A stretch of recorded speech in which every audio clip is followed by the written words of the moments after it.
Ave Maria, cheia de graça, o Senhor é convosco. Bendita sois vós entre as mulheres, e bendito é o fruto do vosso ventre, Jesus. Santa Maria, Mãe de Deus, rogai por nós, pecadores, agora e na hora de nossa morte. Amém. Queridos irmãos e irmãs em Cristo, aqueles que nos assistem em suas casas, por meio da TV Arautos, durante esse período de outras mídias sociais, durante esse período nós estaremos em cumprimento às determinações do bispo diocesano e também das autoridades públicas, celebrando a missa com a igreja vazia ou em pequenas capelas, tudo vazio sem o público, para cumprir as determinações. Entretanto, vamos aproveitar desse período para, de alguma forma, através das redes sociais, fazer com que as pessoas tenham a possibilidade de espiritualmente participarem destes momentos de oração. Além das missas, os Arautos, através da sua web TV, colocou à disposição uma série de outros programas que vocês vão poder ter acesso através do canal de YouTube. Dessa forma estaremos unidos mais do que nunca, quase como se disséssemos que num grande altar estamos celebrando, onde o mundo inteiro está unido espiritualmente, participando deste mesmo sacrifício. E assim, nesse quarto domingo, já para entrarmos diretamente na liturgia do dia de hoje, quarto domingo da Quaresma, também chamado Domingo da Alegria, em que a igreja se reveste os paramentos róseos, para como que antecipar as alegrias da Páscoa. São 2 vezes por ano que a igreja se reveste com estes paramentos: o terceiro domingo do Advento e o quarto domingo da Quaresma, um e outro chamados Domingo da Alegria. E é nesse Domingo da Alegria, quarto domingo da Quaresma, que nós nos deparamos com um lindo evangelho, um evangelho do homem cego de nascença. Vejamos o que diz o texto sagrado, um longo evangelho. O texto sagrado fala a respeito de um homem cego de nascença, que era conhecido, pelo que se percebe, das pessoas que ali moravam, até porque ele era também mendigo e vivia justamente da caridade alheia. Ele estendia a mão sem saber que lhe dava o auxílio, e aqueles que passavam, apiedados da situação que eles se encontravam, doavam a eles aquilo que queriam, a ele cego aquilo que queriam. E isso causou uma certa dúvida nos discípulos, não só nos discípulos, mas certamente nas pessoas que conheciam aquele homem cego. Qual era a dúvida? Qual foi a dúvida que é levantada pelos discípulos? Perguntaram a Jesus os discípulos. O que eles perguntaram? Mestre, estão se referindo a Cristo, quem pecou para que nascesse cego, ele ou seus pais? Porque eles tinham por certo que se alguém padecia de algum mal, era fruto do pecado, o que em certo sentido tem lógica, mas não responde absolutamente a tudo, porque nós sabemos que o que move a história não são os pecados dos homens, o que move a história é a vontade de Deus. Assim, nos dias em que vivemos, há quem pergunte: por que essa situação dessa pandemia que está atingindo o mundo inteiro, mais ou menos como se fosse uma terceira guerra mundial, onde a humanidade inteira, de modo maior ou menor, se vê afetada? Se não está afetado pela doença, que é uma pequena quantidade, estará afetado pelas consequências das medidas que são necessárias serem tomadas para evitar a expansão desta grande pandemia. O que aconteceu? Quem pecou para que tudo isso ocorresse? É uma pergunta que legitimamente os homens podem fazer agora no interior de seus corações. Temos que tomar um especial cuidado para que uma epidemia pior do que o próprio coronavírus se espalhe em todos os cantos, que é justamente a epidemia da tristeza, a epidemia da aflição, a epidemia, enfim, da falta de confiança, do desespero. Dessa daí que Deus nos livre, tanto quanto ou mais do que a epidemia do coronavírus. Nós hoje, neste quarto domingo da Quaresma, devemos, isto sim, espalhar por todas as partes, viralizar, como se costuma dizer na linguagem das mídias sociais, um outro tipo de corona, não coronavírus, mas um corona esperança. A esperança de que esta situação na qual nos encontramos é apenas episódica. Disto Deus haverá de tirar uma grande lição para todos os homens e mulheres do mundo inteiro. De onde o Senhor tirou isto, Padre? Da própria palavra do Evangelho. É Jesus que nos fala hoje.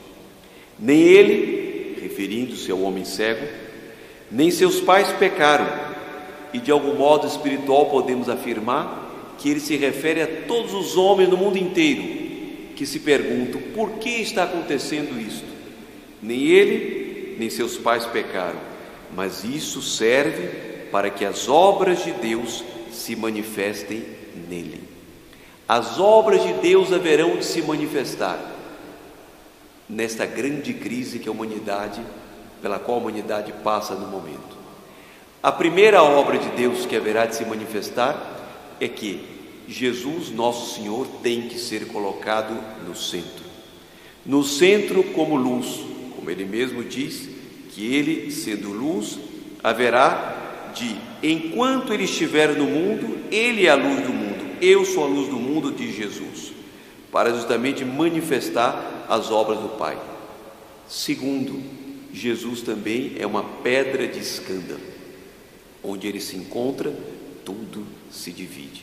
Se divide naqueles que querem segui-lo, daqueles que querem rejeitá-lo. Não é possível ficar indiferente diante de nosso Senhor Jesus Cristo. E nesse sentido, nesse domingo, por assim dizer, domingo da esperança, nós temos hoje Jesus que se aproxima do homem cego. Mais um sinal de esperança para aqueles que estão em casa. Eu hoje, antes da Santa Missa, pensava, pobres homens, pobres mulheres, como que abandonados de Deus. Todos em casa, confinados, sem poderem ir à missa. Bancos aqui da igreja vazios. E eu pensando, nesse domingo a igreja deveria estar lotada, as pessoas assistindo à Santa Missa, e hoje ninguém, os bancos vazios.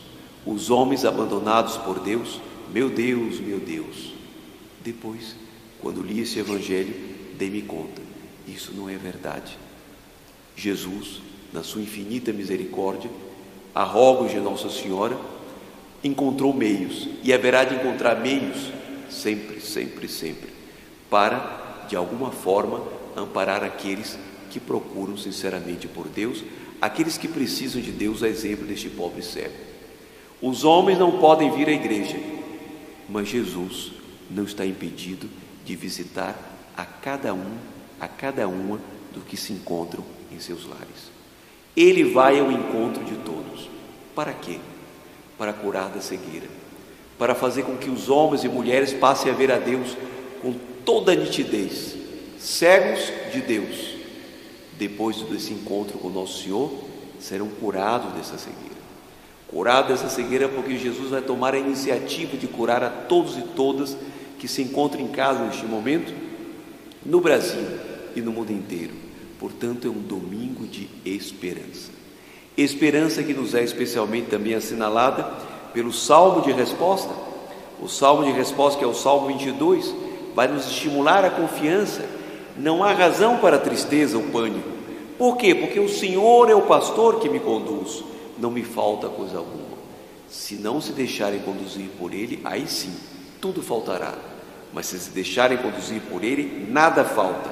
E mais ainda, mesmo que eu passe pelo vale tenebroso, e poderíamos até dizer, mesmo que o coronavírus passe pela minha casa, nenhum mal eu temerei. Por quê? Porque Ele está comigo, com bastão e com cajado, e eles me dão segurança.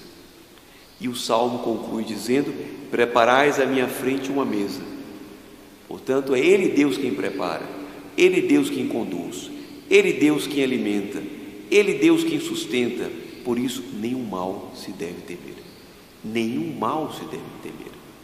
Assim, o cego, para concluir, quando ele está sendo perseguido, inclusive, por aqueles que são seus, pelo fato de ele ter sido curado por nosso Senhor, quando ele é expulso inclusive da sinagoga, quando ele não tem mais ninguém, nem seus pais, porque tem medo daquela situação terrível em que ele se encontrava, quando ele parece sem ninguém, Jesus se aproxima dele e mais uma vez nos dá uma grande lição. Jesus soube que o tinham expulsado, refere-se ao cego. Portanto, ele estava ali só, sem contar com nenhum apoio humano. Encontrando-o, olha que coisa linda, ele foi ao encontro. Perguntou-lhe: acreditas no Filho do Homem? Diz Jesus. O cego responde: quem é para que eu creia nele? Jesus diz: tu o estás vendo, é aquele que está falando contigo. Veja que coisa extraordinária. O cego já proclamava o nome de Jesus antes de conhecê-lo, já anunciava o Evangelho antes de conhecê-lo. Agora ele o conhece o autor da salvação, que se aproxima dele quando todos o abandonaram, mas também quando ele abandonou a tudo aquilo que pudesse lhe afastar de Deus. É neste momento que ele se encontra com nosso Senhor e Jesus diz para ele: tu o estás vendo, é aquele que está falando contigo. O cego exclama: eu creio, Senhor, e prostrado no gesto de adoração diante de Jesus, ele faz o seu grande ato de fé. Por isso, todos juntos agora vamos, prostrados diante de Deus, agradecer, porque ele veio ao nosso encontro e me curou da cegueira. E toda essa situação pela qual estamos passando, repito, segundo o Evangelho, não sobrecarreguem a consciência neste momento com pânico, com desespero, julgando que os males que advêm é em função deste ou daquele pecado. Tudo está acontecendo, isto sim, para que as obras de Deus sejam manifestas. Vamos então pedir o auxílio de Nossa Senhora para que ela nos auxilie nesta quaresma completamente diferente e inesperada, para que pouco a pouco a nossa cegueira seja curada e que nós, depois desta grande dor, desta grande cruz pela qual estamos passando, tantas pessoas que perderam suas vidas e tantos perderam seus entes queridos, possam encontrar consolo nele, nosso Senhor, e na certeza da vitória. A ressurreição se aproxima. Vamos então agora ao ofertório, onde todos juntos vamos ofertar tudo aquilo que temos no nosso coração a Deus, nosso Senhor, e naquela gotinha de água que o sacerdote coloca dentro do cálice, ali unir os nossos sofrimentos com os sofrimentos de Cristo, para juntos com Ele, com o sangue de Cristo, podermos oferecer esse grande sacrifício ao Pai nosso Senhor. Louvado seja nosso Senhor Jesus Cristo, para sempre